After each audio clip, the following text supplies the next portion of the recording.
আলহামদুলিল্লাহ সৃষ্টি মহান স্রষ্টা দয়াময় রব্বুল আলামিনের দরবারে অসংখ্য অগণিত লাখ কোটি শুকরিয়া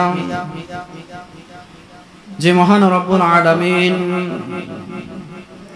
আমাদের সকলকে সমস্ত ব্যস্ততা সমস্ত কাজকর্ম সবকিছু থেকে ফারিগ করে আজকে পবিত্র জুমার দিন আল্লাহ রাব্বুল আলামিনের হুকুম জুমার নামাজ আদায় করার জন্য আমাদের সকলকে মসজিদে আগে আগে আসার ও বসার তৌফিক দান করেছেন। এজন্য আমরা সকলে জবান খুলে সেই মালিককে খুশি করার উদ্দেশ্যে জবান খুলে সকলে একসাথে শুকরিয়া আদায় করি আলহামদুলিল্লাহ। লক্ষ কোটি দুরূদ ও সালাম প্রেরণ করি বিশ্ব নবী শেষ নবী হায়াতুন নবী আকায়ে নামদার তাজদারে মদিনা হাবিবে কিবরিয়া আশরাফুল আম্বিয়া সাইয়্যিদুল মুরসালিন খাতামুন নবিয়্যিন শাফিউল মুসলিমিন রাহমাতাল লিল আলামিন নবী মুহাম্মদুর রাসূলুল্লাহ সাল্লাল্লাহু আলাইহি ওয়াসাল্লামের উপর। মুহতারাম হাজরিন, রবিউল আউয়াল মাস থেকে আমরা নবীজির সিরাত মিলাদ এবং সিরাত নিয়ে আলোচনা শুনতেছি। নবীজির সিরাত সম্পর্কে আলোচনা শুরু করেছি। আজকে আমি নবীজির জীবনী থেকে সংক্ষেপে কিছু আলোচনা করার জন্য কুরআনুল কারীম থেকে একখানা আয়াত তেলাওয়াত করেছি। রাসূলের অসংখ্য অগণিত হাদিস থেকে ছোট্ট একখানা হাদিস তেলাওয়াত করেছি। আল্লাহ রাব্বুল আলামিন যদি তৌফিক দান করেন অল্প সময়ের মধ্যেই আয়াত এবং হাদিসের উপর কিছু আলোচনা করব। মা তৌফিক ইল্লা বিল্লাহ। আমরা আলোচনা শুনেছি মিলাদ সম্পর্কে, আলোচনা শুনেছি আমরা রাসূলের সিরাত সম্পর্কে। আমি আগেও বলেছিলাম রাসূলের সম্পর্কে আমরা আলোচনা যতই শুনি শুনতে শুনতে আমাদের মৃত্যু এসে যাবে, কিন্তু রাসূল সম্পর্কে আলোচনা শেষ করা যাবে না। রাসূল সাল্লাল্লাহু আলাইহি ওয়াসাল্লাম দুনিয়াতে কিভাবে আসছেন, তার শিশুকাল কেমন ছিল, যৌবনকাল কেমন কাটিয়েছেন, বৃদ্ধকাল কেমন কাটিয়েছেন, রাসূলের আখলাক স্বভাব চরিত্র মুআমালাত মুআশারাত সব কিছু কেমন ছিল সেগুলা আমাদের জানা দরকার, সাথে সাথে আমল করারও। আল্লাহর নবী সাল্লাল্লাহু আলাইহি ওয়াসাল্লামকে যখন আল্লাহ তাআলা যে সময় দুনিয়ায় পাঠান নাই, এর আগে আল্লাহর নবী সাল্লাল্লাহু আলাইহি ওয়াসাল্লামের পিতা, যাকে আমরা এক নামে চিনি, সকলে আওয়াজ করে বলেন তো নবীজির পিতার নাম কি? কথা কয় না। নবীজির পিতার নাম কি? তাহলে নবীজির পিতার নাম আমাদের জানা দরকার আছে না নাই? এটাই হলো সিরাতের আলোচনা। সবাই একসাথে আওয়াজ করে বলেন তো নবীজির মাতার নাম কি? হযরতে আমেনা। তাহলে নবীজির পিতার নাম হইছে আব্দুল্লাহ, নবীজির মাতার নাম হইছে আমেনা, নবীজির দাদার নাম হইছে আব্দুল মুত্তালিব, নবীজির মা দুনিয়া থেকে বিদায় নেওয়ার পর যিনি নবীকে লালন পালন করাইছেন, নবীজির দায়িত্ব নিয়েছেন, নবীজিকে দুধ পান করাইছেন, তার নাম হইছে হালিমা রাদিয়াল্লাহু তাআলা আনহা। নবীজির ইতিহাস সম্পর্কে আমাদের জানা দরকার আছে না নাই? শুধু আমরা মিলাদ কিয়াম নিয়া অশান্তি সৃষ্টি করলে হবে না। নবীজির জীবনী সম্পর্কে এ টু জেড শুরু থেকে শেষ পর্যন্ত আমাদের জানা থাকতেই হবে, নইলে তো আমরা নবীর উম্মত বলে দাবি করা। আপনার পরিবারের মধ্যে আপনি জন্মগ্রহণ করেছেন, এখন আপনার বাবার নাম কি, আপনার দাদার নাম কি, আপনার দাদির নাম কি, আপনি এই সম্পর্কে কিছুই জানেন না, তার মানে কি আপনার মতন কুফর পড়া আর কেউ নাই। নবীজির উসিলায় আমরা দুনিয়ায় আগমন করেছি, কিন্তু নবীজির ইতিহাস সম্পর্কে যদি আমাদের জানা না থাকে, তাহলে আমরা কেমন করে নবীর উম্মত বলে দাবি করি? আল্লাহর নবী সাল্লাল্লাহু আলাইহি ওয়াসাল্লামের পিতা হযরতে আব্দুল্লাহ যখন নাকি বিবাহ শাদী করেন নাই, যুবক ছিলেন, ওই সময় হযরতে আব্দুল্লাহ যখন রাস্তা দিয়া বের হইত, তখন আরবের সুন্দরী রূপসী মহিলারা হযরতে আব্দুল্লাহকে ডিস্টার্ব করত। কি করত? কেন ডিস্টার্ব করত? বলে এই জন্যই ডিস্টার্ব করত, হযরতে আব্দুল্লাহ যখন নাকি বিবাহ করে নাই, অবিবাহিত ছিল, তখন আব্দুল্লাহর কপালের মধ্যে একটা দাগ ছিল, আর এই দাগটা এত সুন্দর দাগ, তখনকার যুগে আরব দেশে, তখন সময় আরবে যারা বসবাস করত, কোন পুরুষের মধ্যে এত সুন্দর চিহ্ন ছিল না। কপালের মধ্যে এত সুন্দর চিহ্নটা কোত্থেকে আসলো? আর এত সুন্দর এই সুন্দর চিহ্নটা দেখে আরবের মহিলারা, যুবতী মহিলারা পাগল হয়ে গিয়েছে হযরতে আব্দুল্লাহর কাছে বিবাহ বসার জন্য। হযরতে আব্দুল্লাহ মহিলাদের ডিস্টার্ব দেওয়ার কারণে প্রায় সময় ঘর থেকে বের হইত না, কারণ ঘর থেকে বের হইতে গেলে আরবের সুন্দরী রূপসী মহিলারা নবীজির পিতা আব্দুল্লাহকে ডিস্টার্ব করা শুরু করত। এক পর্যায়ে যখন নাকি নবীজির পিতা আব্দুল্লাহ বাহিরে যাওয়া বন্ধ করে দিয়েছেন, আরবের সুন্দরী রূপসী মহিলারা এবার প্রস্তাব নিয়ে আসলো নবীজির দাদা আব্দুল মুত্তালিবের কাছে। আব্দুল্লাহর পিতা আব্দুল মুত্তালিবের কাছে আইসা বলতেছেন, ও আব্দুল্লাহর পিতা, আপনার ছেলে আব্দুল্লাহর কাছে আমাদের মেয়েকে বিবাহ দিব, আমার মেয়েটাকে আপনার ছেলের কাছে বিবাহ দিব। কেন আমার ছেলের কাছে আপনার মেয়েকে বিবাহ দেওয়ার জন্য আপনারা এত পেরেশানি হয়ে গেলেন? আরবের সুন্দরী রূপসী মহিলারা ডাক দেয়া বলতেছেন, ও আব্দুল্লাহর পিতা আব্দুল মুত্তালিব, আপনার ছেলে আব্দুল্লাহর কপালের মধ্যে এত সুন্দর চিহ্ন, বলে পুরা মক্কা নগরীর মধ্যে এত সুন্দর রূপসী যুবক আর আমরা দেখি নাই। এত চমৎকার চেহারাওয়ালা যুবক পুরা মক্কা নগরীর মধ্যে আমরা আর খুঁজে পাই না।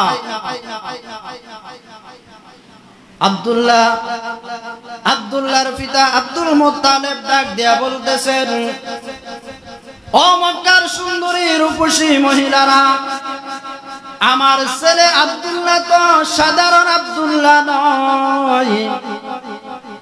বলে কেন সাধারণ আব্দুল্লাহ নয়?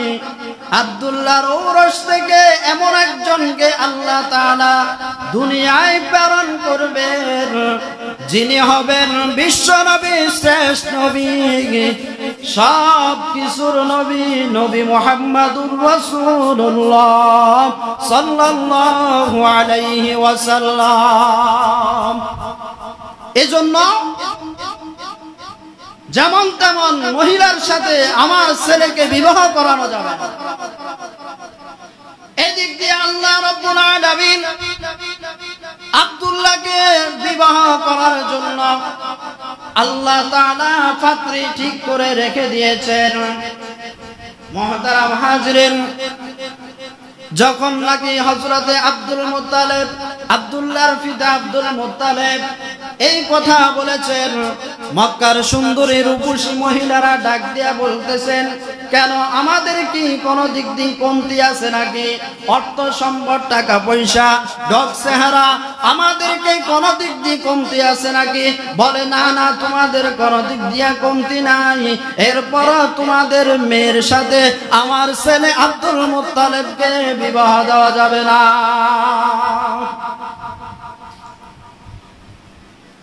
সর্বশেষ যখন নাকি তাদেরকে এই কথা বলে আব্দুল মুত্তালিব দূরে সরায় দিয়েছেন, দূরে সরায় দেওয়ার পর আল্লাহ রাব্বুল আলামিন আব্দুল্লাহর বিবাহের ব্যবস্থা করেছেন। যার সাথে বিবাহের ব্যবস্থা করেছেন তিনি হইলেন হযরতে আমিনা রাদিয়াল্লাহু তাআলা আনহা। সবার সাথে, এই জন্যই হাদিসের মধ্যে আছে, যখন তোমরা তোমাদের ছেলে মেয়েদেরকে বিবাহ শাদী করাইতে যাইবা তখন তাদের বংশের দ্বারা দেখবা তাদের বংশটা কেমন। সকল বংশের সাথে সবার আত্মীয়তা হয় না, কারণ আপনার ছেলে ভালো, আপনিও ভালো, আপনার দাদাও ছিল ভালো, কিন্তু আপনি এমন একজন পরিবারের সাথে গিয়ে আত্মীয়তা করেছেন যেই পরিবারের মাও খারাপ, যেই পরিবারের বাবাও খারাপ, যেই পরিবারের মেয়েটাও খারাপ। কিন্তু দুঃখের বিষয়, আপনি আগে চিন্তা ধারণা না করে আপনার ছেলেকে বিবাহ শাদী করায় নিয়ে আসছেন, এরপরে এটার খেসারত টানতে টানতে আপনি কবর পর্যন্ত পৌঁছা লাগে। ঠিক না ভাই? ঠিক। এই জন্যই আমাদেরকে বিবাহ শাদী করাইতে হলে, বিবাহ শাদী দিতে হইলে সর্বপ্রথম কাজ হইল আপনার ছেলের সম্পর্কে জানা লাগবে, এরপরে তার বংশের দিকে জানা লাগবে, তার বংশের দিকে আপনি তাকাইবেন। বংশটা যদি ভালো হয় তাহলে মনে করবেন এই বংশের থেকে ভালো ফল আসছে। হযরতে আব্দুল্লাহর সাথে হযরতে আমিনার বিবাহ শাদী হয়ে গেল। বিবাহ শাদী হয়ে যাওয়ার পর এবার যখন নাকি হযরতে আমিনা, হযরতে আব্দুল্লাহ তাদের সংসার জীবন শুরু হয়ে গিয়েছে, সংসার জীবন শুরু হয়ে যাওয়ার পর হযরতে মুহাম্মদুর রাসূলুল্লাহ সাল্লাল্লাহু আলাইহি ওয়াসাল্লাম যখন নাকি হযরতে আমিনার গর্ভে আসছেন, আমিনার গর্ভে আসার 6 বছর 6 মাস পর হযরতে আব্দুল্লাহ দুনিয়া থেকে বিদায় নিয়েছে। নবীজি যখন নাকি মায়ের গর্ভে আসছে, আসার 6 মাস পর, কয় মাস? 6 মাস পর বাবা দুনিয়া থেকে বিদায় নিয়েছেন। এবার মা তো টেনশনে পড়ে গিয়েছেন, আমার কি হবে। টেনশন স্বাভাবিক আসতেই পারে, ঠিক না ভাই? ঠিক কথা বলেন। আমাদের ব্যাপারটা, আমাদের মধ্যে যদি এরকম হয় তাহলে আমরা কেমন পেরেশানিটা করতে পারি। আপনার পরিবারের মধ্যে যদি এরকম ঘটে তাহলে আপনার বিবি কেমন পেরেশানি করবে। হযরতে আমিনা যখন নাকি মুহাম্মদুর রাসূলুল্লাহ সাল্লাল্লাহু আলাইহি ওয়াসাল্লাম আমিনার ঘরে আসছেন, 6 মাস পর পিতা যখন দুনিয়া থেকে বিদায় নিয়েছেন, আমেনা এবার টেনশনে পড়ে গিয়েছেন, কি করবে। আমেনাকে আল্লাহ রাব্বুল আলামিন টেনশন করতে দেয় নাই। আল্লাহ তাআলা জিবরাইলকে পাঠিয়ে দিয়েছেন, ও জিবরাইল যাও আমেনাকে বলবা কোনো টেনশন করতো না, যে আমেনার গর্ভে আমি বিশ্ব নবীকে পাঠাইছি, ওই আমেনা এবং বিশ্ব নবীর দায়িত্ব আমি আল্লাহর হাতে। মুহতারাম হাজরিন, যখন নাকি আল্লাহর নবী সাল্লাল্লাহু আলাইহি ওয়াসাল্লাম দুনিয়ায় আগমন করেছেন, দুনিয়ায় আগমন করার পর এই সময় কিছু অলৌকিক ঘটনা ঘটেছে। অলৌকিক কিছু ঘটনা ঘটেছে। তখন হযরতে মুহাম্মদুর রাসূলুল্লাহ সাল্লাল্লাহু আলাইহি ওয়াসাল্লাম যখন নাকি একটু বড় হয়েছেন, কথাবার্তা বলা শুরু করে দিয়েছেন, এমন সময় রাসূলের চাচা আবু তালেব, রাসূলের কাছে আয়েশা বলতেছেন, ও মুহাম্মদ তুমি যখন দুনিয়ায় আসছো, তুমি দুনিয়া আসার সময় কিছু অলৌকিক ঘটনা ঘটেছে, তুমি কি জানো? বলে না আমি তো জানি না। কি অলৌকিক ঘটনা ঘটেছে, আপনি কি দেখেছেন? বলে আমি কিছু দেখেছি, আর কিছু তোমার মায়ের থেকে শুনেছি। সুবহানাল্লাহ। বলে কিছু আমি নিজ চোখে দেখেছি, আর কিছু তোমার মায়ের থেকে শুনেছি।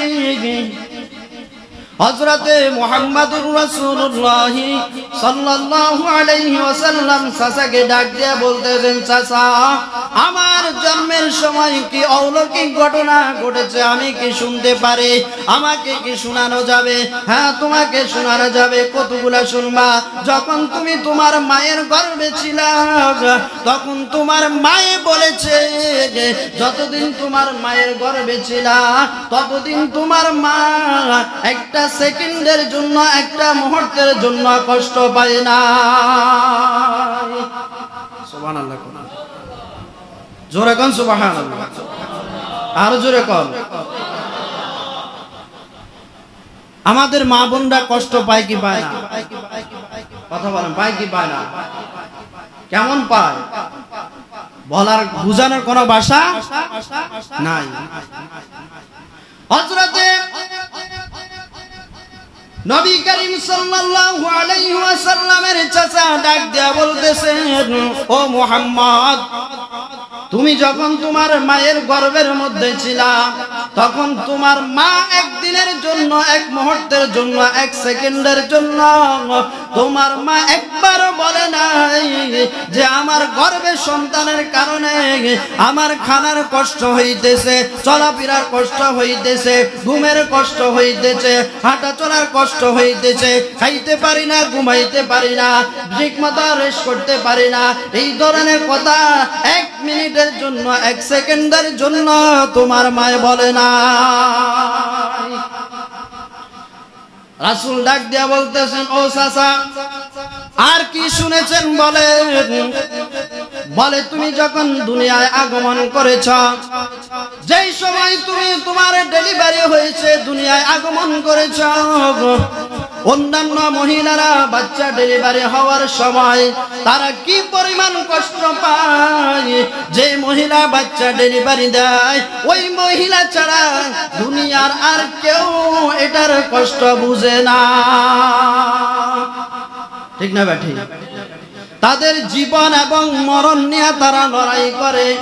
চাচাকে ডাক দিয়া, চাচা আবু তালেব মুহাম্মদকে ডাক দিয়ে বলতেছেন, ও মুহাম্মদ তুমি যেমন দুনিয়ায় আগমন করেছ, তোমার মা বলেছে তোমার মা বিন্দু পরিমাণ টের পায় না। সুবহানাল্লাহ। এরপর মুহাম্মদ আবার ডাক দিয়া বলতেছেন, ও চাচা আর কি শুনেছেন?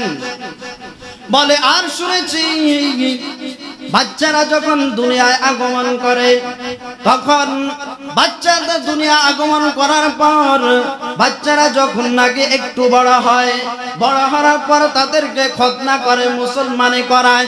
করায় কি করায় না? মুসলমানি করায়, খতনা করায়। কিন্তু আমরা দেখেছি ও মুহাম্মদ, তোমাকে কে যেন তোমার মায়ের গর্ভ থেকে খতনা করে দুনিয়ায় প্রেরণ করেছে। আরে সুবহানাল্লাহ বলেন না? সুবহানাল্লাহ বললে কি লস হয়নি? তাহলে রাসূলের আগমনের অলৌকিক ঘটনা শুনলে আমরা সুবহানাল্লাহ বলতে আমাদের কষ্ট হয় কেন? চাচা আবু তালেব মুহাম্মদকে আবার ডাক দিয়া বলতেছেন, ও মুহাম্মদ। মুহাম্মদ চাচাকে ডাক দিয়া বলতেছেন, চাচা আর কি শুনেছেন? বলে, আর শুনেছি যখন একটা বাচ্চা দুনিয়ায় আগমন করে তখন মায়ের নাভির সাথে বাচ্চার একটা নারের সম্পর্ক থাকে। কিন্তু আমরা দেখেছি কে যারা তোমার নারটা কেটে তোমাকে দুনিয়ায় প্রেরণ করেছে। ও চাচা আর কি শুনেছেন? বলে, আর শুনেছি অন্যান্য বাচ্চারা যখন নাকি দুনিয়ায় আসে, যেই সময়ের মধ্যে যেই মুহূর্তে দুনিয়ায় প্রেরণ হয়, অন্যান্য বাচ্চারা দুনিয়ায় আসার পর পর কান্নাকাটি শুরু করে দেয়। কিন্তু আমরা দেখেছি তুমি দুনিয়ায় আসার সাথে সাথে আত্তাহিয়াতুর সূরাতে তুমি বসে গিয়েছ। বসে যাওয়ার পর তুমি সিজদার মধ্যে গিয়েছ। সিজদা যাইয়া তুমি কি জানা পড়েছ? আবার সিজদা থেকে উঠে আত্তাহিয়াতুর সূরাতে বসেছ। আত্তাহিয়াতুর সূরাতে বসে তোমার শাহাদাত আঙ্গুলটা তুমি উপরের দিকে দিয়েছ। এই সময় আমরা দেখেছি তোমার শাহাদাত আঙ্গুল থেকে কে যেন নূরের ঝলক দিতেছে। তোমার শাহাদাত আঙ্গুল থেকে এমন ভাবে নূর হয়ে বাইর হয়ে গেছে, পুরা নূরের আলো পুরা মক্কা নগরী আলোকিত হয়ে গিয়েছে। ও চাচা আর কি শুনেছেন? বলে, আর শুনেছি তুমি যখন এই আত্তাহিয়াতু সূরাতে বসছো, বসার পর তুমি ডান দিকে কায়েত হয়ে শুয়ে গিয়েছ। এমন সময় তোমার মা তোমাকে কোলে নিয়েছে। কোলে নেওয়ার পর উপরের দিকে যখন নাকি তোমার মা তাকাইছেন, তোমার মা উপরের দিকে ঘরের উপরের দিকে তাকাইয়া দেখতেছেন তোমার মায়ের ঘরের ছাদটা অটোমেটিক খুলে যাইতেছে। আর উপর থেকে কুয়াশা আইসা তোমার মায়ের ঘরটা অন্ধকার হয়ে গিয়েছে। কে যেন গায়েবী ভাবে তোমার মাকে ডাক দিয়া বলতেছেন, মুহাম্মদকে কিছু সময়ের জন্য তার মায়ের চোখের থেকে সরাও। আর এই সময়টার মধ্যে ওই মুহাম্মদকে সারা বিশ্বে তাকে পরিচয় করাই দিয়ে আসো। ও চাচা আর কি শুনেছেন? বলে, আর শুনেছি তুমি যখন তোমার মায়ের গর্ভে ছিলাম তখন তোমার মা যখন নাকি রাস্তা দিয়া বের হইত, রাস্তা দিয়া বের হওয়ার সময় তোমার মায়ের শরীর থেকে এমন সুগন্ধি বের হইত যে সুগন্ধির কারণে মানুষ সুগন্ধি পাইয়া তাদের অন্তর জুড়াই যাইত। কিন্তু আরবে তো একটা প্রথা চালু ছিল। কি চালু ছিল? কোন মহিলার স্বামী যদি মৃত্যুবরণ করে, বিধবা হয়ে যায়, তাহলে ওই মহিলাটা 6 মাস 1 বছর যাবত কোন ধরনের সুগন্ধি ব্যবহার করতে পারত না। হযরতে আমিনার প্রিয় স্বামী যখন দুনিয়া থেকে মৃত্যুবরণ করেছে, মুহাম্মদ সাল্লাল্লাহু আলাইহি ওয়াসাল্লাম হযরতে আমিনার গর্ভের মধ্যে যখন আসছে, গর্ভের মধ্যে আসার পর অটোমেটিক হযরতে আমিনার শরীর থেকে মেশক আম্বরের চেয়ে আরো বেশি ঘ্রাণ বের হওয়া শুরু করত। আরবের লোকেরা আব্দুল মুত্তালিবের কাছে আয়েশা বিচার দিত, ও আব্দুল মুত্তালিব, আপনার পুত্রবধূ কি শুরু করেছেন? তার স্বামী মারা গিয়েছে, বা মহিলা কেন সে খুশবু ব্যবহার করে রাস্তায় বের হয়? এরকম ভাবে যখন বিচার দেওয়া শুরু করে দিয়েছেন, আব্দুল মুত্তালিব পুত্রবধূকে ডাক দিয়া বলতেছেন, হে পুত্রবধূ, তুমি কেন খুশবু ব্যবহার করিয়া রাস্তা বের হও? তোমার নামে তো আমার কাছে বিচার আসতেছে বারবার। হযরতে আমেনা ডাক দিয়া বলতেছেন, বাবা, আমি তো এক মুহূর্তের জন্য খুশবু ব্যবহার করি নাই, একটা মুহূর্তের জন্য কি করি নাই? খুশবু ব্যবহার করি নাই। বলে, তাহলে তোমার শরীর থেকে এত খুশবু কেন আসে, এত সুগন্ধি কেন আসে? হযরতে আমেনা ডাক দিয়া বলতেছেন, শ্বশুর আব্বা, যেদিন থেকে মুহাম্মদ আমার গর্ভের মধ্যে আসছে, ওই দিন থেকে কেন জানি আমার শরীর থেকে মেশক আম্বরের চেয়ে আরো বেশি ঘ্রাণ বের হওয়া শুরু করে দিয়েছে। রাসূলের সামনে হযরতে আমেনা একটু থুতু ফেলছেন, থুতু নিক্ষেপ করেছেন রাসূলের সামনে। এই থুতুর থেকেও খুশবু বের হওয়া শুরু করে দিয়েছে। চাচা ডাক দিয়ে, চাচাকে মুহাম্মদ ডাক দিয়া বলতেছেন, ও চাচা, আমার ব্যাপারে আপনি আর কি শুনেছেন? বলে, তুমি যখন তোমার মায়ের গর্ভের মধ্যে ছিলা, এমন সময় তোমার মা যখন নাকি রাস্তা দিয়া বের হইতো, তখন রাস্তার যত গাছপালা আছে, সমস্ত গাছপালা তোমার মাকে সালাম দেওয়া শুরু করতো। ও চাচা, আমার ব্যাপারে আর কি শুনেছেন? বলে, তুমি যখন তোমার মায়ের গর্ভের মধ্যে ছিলা, এমন সময় তোমার মা যখন নাকি রাস্তা দিয়া বের হইতো, আকাশের মধ্যে প্রচন্ড রোদ ছিল, রোদের কারণে মানুষ বের হইতে পারে না। এই সময় তোমার মা যখন রাস্তা দিয়া বের হইতো, কিন্তু কে যেন তোমার মায়ের জন্য রোদগুলাকে সরাইয়া আকাশের মধ্যে মেঘ দিয়া দিত। ও চাচা, আর কি শুনেছেন আমার ব্যাপারে?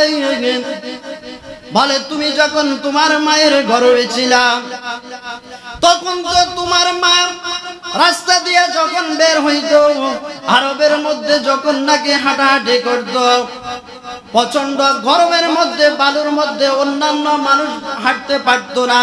এমন সময় তোমার মা যখন নাকি বের হইতো, কিন্তু আমরা দেখতে পাই তোমার মায়ের জন্য উত্তপ্ত বালুগুলা ঠান্ডা হয়ে যাইত। ও চাচা, আমার জন্য আর কি শুনেছেন? বলে, তুমি যখন তোমার মায়ের গর্ভের মধ্যে ছিলা, তখন আরবের যে পাথরগুলা ছিল, ওই পাথরগুলা আমরা দেখতাম এত পরিমাণ গরম, যে গরমের কারণে পাথরের মধ্যে হাত দেওয়া যায় না, পাথরের ধারে কাছেও যায় না। আর তোমার মা তোমাকে গরমে দিয়া যখন নাকি বের হইতো, পাথরগুলার কাছে যাইতো, তখন আমরা দেখতাম পাথরগুলা অটোমেটিক ঠান্ডা হয়ে যাইতো। আর কি শুনেছেন আমার ব্যাপারে? রাসূল প্রশ্ন করতেছেন, আর কি শুনেছেন চাচাকে? বলে, আমরা শুনেছি, দেখেছি, তুমি যখন তোমার মায়ের গর্ভে ছিলা, তখন তোমার মা যখন কুয়ার মধ্যে পানির জন্য যাইত, কুয়ার পানিগুলা অনেক নিচে ছিল, অনেক নিচে ছিল, সব সময় নিচে থাকে কুয়ার পানিগুলা। তোমার মা তোমাকে গর্ভ অবস্থায় যখন পানির জন্য যাইত, কিন্তু আমরা দেখতে পাই ওই কুয়ার পানির গুলা অটোমেটিক উপরে উঠে যায়, আর পানি লজ্জা বোধ করতেছে, হে আমেনা, তুমি কেন পানির জন্য আসছো? তুমি যদি আমাদেরকে ইশারা আশাকা বলতা, তাহলে তো আমরা যে কোনো ভাবে আল্লাহর কুদরতের দ্বারা তোমার ঘরে আমরা পৌঁছে যাইতাম। আরবের মহিলারা হযরতে আমেনা যখন কুয়ার মধ্যে পানির জন্য যাইত, আরবের অন্যান্য মহিলারা খুশি হয়ে যাইত, কারণ অন্যান্য মহিলারা তো সহজে পানি উঠাইতে পারতো না। যখন দেখতো হযরতে আমেনা কুয়ার মধ্যে গিয়েছে পানির জন্য, এমন সময় আরবের সমস্ত মহিলারা একসাথে দৌড়ায় আসতো পানির জন্য। আর হযরতে আমেনাকে বলতেন, ও আমেনা, আপনার কোনো কষ্টের প্রয়োজন নাই, আপনি কষ্ট করে পানিটা হাতে নেবেন না, আপনি আমাদেরকে বললেই তো হইতো। আপনি শুধু এখানে দাঁড়ায় থাকবেন আর আপনার ঘর পর্যন্ত আমরা পানি পৌঁছাইয়ে দিব। কারণ আপনার দ্বারা আমরা পানিটা সহজে কি করতে পারি, উঠাইতে পারি। আপনি না থাকলে আমরা সহজে পানি উঠাইতে পারি না। আমরা দেখতে পাই আপনি যখন নাকি কুয়ার কাছে আসেন তখন কুয়ার পানিগুলা অটোমেটিক উপরে উঠে যায়। আপনি আমাদেরকে একটু সাহায্য করেন, আমরা আমাদের পর্যাপ্ত পরিমাণ পানি যেন আমরা ঘরে নিয়ে পৌঁছাইতে পারি, এতটুকু সময় আপনি আমাদেরকে সুযোগ দেন। কথা বুঝে আসছে? মুহাম্মাদুর রাসূলুল্লাহ সাল্লাল্লাহু আলাইহি ওয়াসাল্লাম যখন নাকি হযরতে আমিনার গর্ভে ছিলেন, হযরতে আমিনা ডাক দিয়ে বলতেছেন, তার চাচা আবু তালেব ডাক দিয়ে বলতেছেন, ও মুহাম্মদ, তুমি যখন তোমার মায়ের গর্ভে ছিলে তখন তোমার মাকে হযরতে হালিমা সহ অন্যান্য সাহাবায়ে কেরামরা তাকে অটোমেটিক শুধু সালাম পৌঁছাইতেছে। শুধু তাই নয়, জান্নাতের যত হুর গিলমান আছে সব কিছু অটোমেটিক তোমার মাকে শুধু সালাম পৌঁছাইতেছে। তখন আমরা তো বুঝতে পারলাম যে হযরতে আমিনার গর্ভের মধ্যে কে, হযরতে আমিনার গর্ভের মধ্যে এমন একজন লোক, এমন একজন সন্তানকে আল্লাহ তাআলা দুনিয়ায় প্রেরণ করেছেন, যাকে আল্লাহ তাআলা হাবিবুল্লাহ বলে উপাধি দিয়েছেন। আল্লাহর দোস্ত ইব্রাহিম আলাইহিস সালাতু ওয়াস সালাম আল্লাহর খলিলুল্লাহ উপাধি দিয়েছেন। মুহাম্মদ সাল্লাল্লাহু আলাইহি ওয়াসাল্লামকে আল্লাহ হাবিবুল্লাহ উপাধি দিয়েছেন। আল্লাহ রাব্বুল আলামিন বলেন, ও আমার হাবিব, ও মুহাম্মাদুর রাসূলুল্লাহ, আপনার জন্য আমি সব কিছু দিয়া দিতে রাজি আছি। সব কিছু আপনার জন্য আমি দিয়া দিতে কি রাজি আছি, কিন্তু আপনি কোনো টেনশন করবেন না। এই জন্যই আল্লাহ রাব্বুল আলামিন আল্লাহর নবী সাল্লাল্লাহু আলাইহি ওয়াসাল্লামের জন্য সবকিছু কি দিয়া দিয়েছে। আল্লাহর নবীকে আল্লাহ তাআলা বলেছেন, বলে আপনি যদি চান আরবের বিশাল বড় বড় পাহাড়গুলা আপনার জন্য আমি স্বর্ণে পরিণত করে দিব। সুবহানাল্লাহ। শুধু আপনার জন্য। বন্ধুকে যদি সত্যিকারের বন্ধু হয় তাহলে বন্ধুর জন্য জান দিতেও রাজি আছে। কথা বলেন ঠিক না ভাই? ঠিক। এখন তো আমাদের যে বন্ধুগুলা, এগুলো আসলে সত্যিকারের বন্ধু নয়। স্বার্থে আঘাত আসলে এই সমস্ত বন্ধুকে আর পাওয়া যায় না। যতদিন পর্যন্ত নিতে পারবে ততদিন পর্যন্ত বন্ধু ঠিক আছে, নিতে পারে নাই, স্বার্থে আঘাত আসছে আর এই বন্ধুকে খুঁজে পায় নাই। কিন্তু আল্লাহ রাব্বুল আলামিন আল্লাহর হাবিবকে ডাক দিয়ে বলতেছেন, হাবিব, আপনার জন্য আমি সব কিছু দিয়ে দিব। যেখানে আমি আল্লাহ হইলাম খালিক, সেখানে আপনি হলেন রাহমাতাল লিল আলামিন। আল্লাহ তাআলা কুরআনের মধ্যে বলেছেন, ওয়ামা আরসালনাকা ইল্লা রাহমাতাল লিল আলামিন। আপনি পুরা বিশ্বের জন্য, দুনিয়া আখিরাত যা কিছু আছে সব কিছুর জন্য হলো আপনি রাহমাতাল লিল আলামিন। তাহলে নবীর মায়ের গর্ভে থাকা অবস্থায় আমিনার জন্য যদি গাছপালা, পশু পাখি এত কিছু করতে পারে, হ্যাঁ, নবী দুনিয়া আসার পরে যদি পশু পাখি সবকিছু নবীকে এত সম্মানের সহিত শ্রদ্ধা জানাইতে পারে, নবীকে চিনতে পারে, আমি আর আপনি কেন নবীকে চিনতে পারলাম না? কথা বলেন। মায়ের গর্ভে থাকা অবস্থায় সবাই টের পাই গিয়েছে, পশু পাখি সবকিছু টের পাই গিয়েছে। আমিনার ঘরে যাওয়া লোক না, এটা কিন্তু শেষ নবী, আখিরি নবী, বিশ্ব নবী হযরতে মুহাম্মদুর রাসূলুল্লাহ সাল্লাল্লাহু আলাইহি ওয়াসাল্লাম। সবাই চিনেছে, চিনতে পারি নাই আমি আর আপনি, ঠিক না ভাই? চিনতে পারি নাই আমি আর আপনি। যদি আমি আর আপনি চিনতে পারতাম। রাসূলের জীবনীগুলো আস্তে আস্তে করে তালাশ করলে আরো অনেক কোটি কোটি হাজার হাজার কোটি কোটি অলৌকিক ঘটনা ঘটেছে রাসূলের জীবদ্দশায়, রাসূলের আগমনের সময়। সবগুলা তো আর একদিনে বলে শেষ করা যায় না, কিন্তু আমরা যখন নাকি পড়বো, ইতিহাসগুলো পড়বো, তখন আমরা জানতে পারবো। কিন্তু আমরা শুনেছি এতটুকুই, মিলাদ এবং কিয়ামত। ঠিক না ভাই? ঠিক। রবিউল আউয়াল মাস আসলে নবীর জন্য পাগল হয়ে যেতে হবে, আর রবিউল আউয়াল মাস চলে গেলে নবীর জন্য আর খবর থাকে না। আমরা শুধু এতটুকুই জেনেছি, বাড়তি আমরা জানতে চাই না। হ্যাঁ, জানতে চাই না, শুনতে চাই না, এটাই হলো আমাদের বদ অভ্যাস। কথা বলেন। মুহতারাম হাজরিন, আল্লাহর নবী সাল্লাল্লাহু আলাইহি ওয়াসাল্লামের ইতিহাসগুলো যেন আমরা পরিপূর্ণভাবে জানতে পারি এবং তদ অনুযায়ী আমল করতে পারি। আল্লাহ রাব্বুল আলামিন আমাদের সকলকে তৌফিক দান করেন, বলেন আমিন। ওয়া আখিরু দাওয়ানা আলহামদুলিল্লাহ।